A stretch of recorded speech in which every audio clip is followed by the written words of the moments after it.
Radiating from the heart of America and stretching from coast to coast and border to border, welcome to On Radio, the wireless industry's weekly download coming straight from the builders and newsmakers of everything wireless. Your host is Jim Tracy, and this is On Radio. Welcome back, wireless folks. This is Jim again with Sven Ryan Lundin, who runs an amazing group of people that he can't quit talking about, and they do standby power all over the Pacific Northwest. Welcome again, Sven. It's good to have you back. It's good to be here, Jim. Thanks for having me. But I mean, as I look at the diversity that has been added with this backup power, now it's not only mission critical facilities, but it's like hospitals and hotels and any significant nursing, skilled nursing facility and things like that. But then you have to test those systems, don't you? Yes. Okay. So a lot of these facilities, that involves a quarterly inspection. So our technicians will roll up once a quarter, make sure the generator is running properly. They'll inspect the entire unit, hoses, belts, oil, fluids, coolant. And then once a year, they're going to come in for that oil change and complete fluid change and filter change. And then we bring in our electricians with what's called a load bank. And that's going to test that. Remember how I said it? There's a diesel engine or a propane engine on one side, and then a rotor stator, an alternator that produces that electricity. Well, that has to be tested too. And we roll up with electricians with our load banks, and that puts a load on that generator. So then we can test the output and make sure that, the engine runs, but it also produces the power that it needs to complete its task. All right, Sven, but when you talk about a load, you're not talking about a 70-pound load. You're not talking about a 9,000-pound load. What are you talking about? What kind of load are you talking about, man? We are talking about an electrical load. So an basically electrical load. Yes, sir. So this load bank is basically a giant heater. So it's drawing a massive amount of amps from that alternator, and we're taking readings and making sure what we're asking that generator to do, it's doing. All right, so this guy with this trailer pulls up, and it's got a giant load-sucking, electricity-using thingamabob on the back of it, and you plug it into the generator, and the generator says, hey, this is taking everything from me, so I have to produce more, or I have to produce efficiently, and it's sensing that load, and it's saying, hey, I work when you're putting me at maximum output. You got it. That's exactly how it works. All right. And then your guys, they know how to certify that and then slow it down and unplug it and make sure it all gets wrapped up, and then they drive away and everybody's happy. Yep. And most importantly, when the fire marshal comes to do his building inspection and make sure that facility can take care of the tenants inside that facility, that generator has been tested and proven to work, and everyone's going to be okay in the case of a power outage. Yeah. All right. But it doesn't always happen like that. Sometimes you hook the load bank up to it and it goes, wow, this is a lot of strain. I'm not liking this very much. I'm going to shut down. I'm going to break. Something bad is going to happen. What do you do then?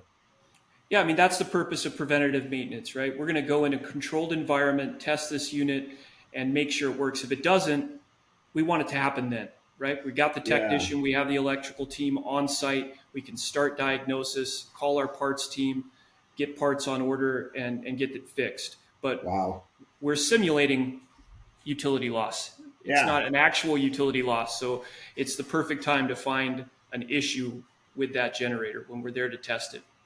And then sometimes you use the building load. So you got this building, you got this generator outside the building, and the air conditioner's on, the lights are on. And what you do is kill utility power and then see how quick it picks up the load and transfers from utility power over to the generator. So you use a building load to simulate that too, don't you? Sometimes. Yep. That's part of the fire marshal's inspection, to do an actual building load transfer test and then time that transfer, right? We want that to happen in less than 5 seconds. We want that generator start. What? We want the load. Yes, sir. That's that automatic transfer switch. Wait a minute. 5 seconds? That sounds lame. That sounds like it's way too much. You're asking too much. Well, the ATS has to make sure that that generator is producing power, right? It doesn't want it to just start. It needs Uh-huh. to make sure it starts, and then it needs to make sure that it's producing the voltage it needs, and then it'll conduct that transfer. So Wow.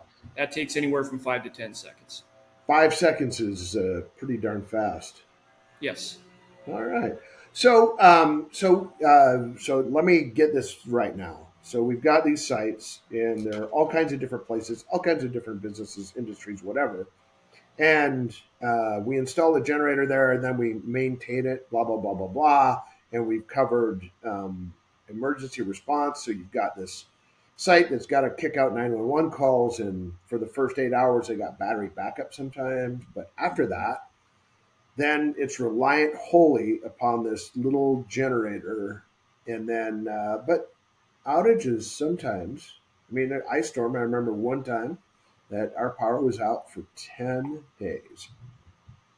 People don't believe me, but I mean that's true. We were out on Fox Island for 10 days, and then what happens? I mean, you got 24 hours worth of fuel, and lo and behold, gas stations are closed. Blah blah blah. What happens, Sven? Boy, when that happens, it's all hands on deck. All So hands on deck. we get a mission control center going at the office. Uh-huh. We've got GPS on our trucks. We've got a list of priority sites to hit first. We've got our in-house portable generators ready to deploy. We've Uh-huh. got our rental facilities because sometimes there's more portable generators needed than we have, and So then you we don't mean call. a portable like your little startup my back Honda, right? No, a You're little bit talking about bigger. a you're talking about a 25 to 60 kW towable that you're deploying all over around the Pacific Northwest, and you're hooking them up to the sites. You got it. Yep, All we're right. plugging it in, ensuring Wow. that ensuring that that emergency power happens. Sometimes the generator's failed, and then we can't troubleshoot it. It needs a part, so we roll out these portables, and we've got a line of trucks outside ready to be dispatched, and we hook them up with a portable and go, and then we're tracking all of their whereabouts and their locations and which sites are back on air and communicating with our customers and Really, a not crisis stopping. management center, isn't it? Don't you have a crisis management center? Like, yeah.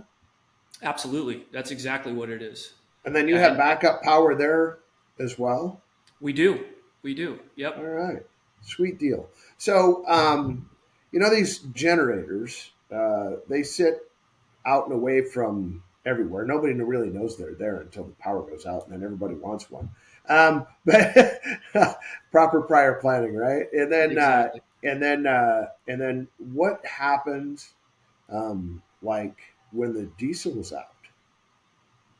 Well, the engine doesn't run very well at that point, so it's game time. So we've got fuel trailers and slip tanks in our trucks, and our teams are running out, topping off tanks. We're trying to track, fuel consumption on these units. We know if it's been there for a couple of days, we need to swing by. We need to get the tank topped off and fueled up, and we're go and day and night until that Yeah. outage is over and we've got utility power back. Right on. And that is fire, flood, earthquake, famine, tornado, hurricane. Pick a crisis. You have generator teams that are on the go until the crisis is over, right? You've got it. I can't say enough. They're amazing, amazing crews. Everyone else is staying at home, staying safe by the fire, or if they have a generator, they're staying warm. Yeah. But they're not going out. I mean, Yeah. the conditions are dangerous. And our guys do the opposite. They roll in here, they get their mission, and they go out and they execute in pretty amazing ways Yeah, during those times. in the wireless industry, one of the things that we started calling them a long time ago is the zero responders, because we go out in front of the first responders to make sure that they can communicate via radio by keeping their generators running, right? By keeping their wireless facilities up and going. But add to that these zero responders are running towards the storm, not running away. Everybody else is like, you get a hurricane that's coming in, and our folks are flooding towards the storm, and the highway's clogged getting out of wherever that is. I remember we were in DC one time and we had wildfires going in Oregon, and the congressman from Oregon said, "Hey, what are you guys doing about that?" I said, "Well, our guys just plugged in a cow, cell on wheels, to serve your house, to serve your town," and he was like super grateful. And but that's the kind of character that you guys rely upon, isn't it? Absolutely. Our guys are running into the storm, driving And up a gals, mountain in the middle of the night, and gals. yeah, Absolutely. Chainsaws in hand. In the Northwest, we've got a lot of trees that fall in these storms, and yeah, that we don't just stop and turn around. If we come across a tree, we get it out of the way. If we come across a snowy access road, well, we get in a snowcat and we get to the top of the mountain, and we do whatever it takes to get that generator up. yeah. And add to that, you talk a little bit about snowcat. In the Northwest, in through the Rockies, if you go from coast out even into the Great Plains, we're running snowcats during the winter. Why? It is the only way to get to these mountaintop remote sites, and a lot of them are prime. So they're relying, as you said, on either that battery backup or that emergency standby generator. Hmm. Uh, if any one of those components fail, that Yeah, site's down. There's no utility up there. yeah, And what comes with those remote sites is snowfall. So for much of the year, the only way to access these sites is through that snowcat. yeah. Well, people come to me and they're like, "Well, yeah, you could just use a snowmobile," and that's not really that accurate because like we do a site that, as a matter of fact, we're doing some solar work on it now, and I was the first one ever to get to that site for our team, and it was in a snowcat, and I was like, I've been up here in the summer, and I don't remember it like this, and uh, the the ice canopy at that site is 15 feet off the ground, and the ice canopy was under my feet. Yep. But that year that they had like 30 feet of snow, and people are like, "No, it doesn't snow that much." I'm like, "Oh, it actually does."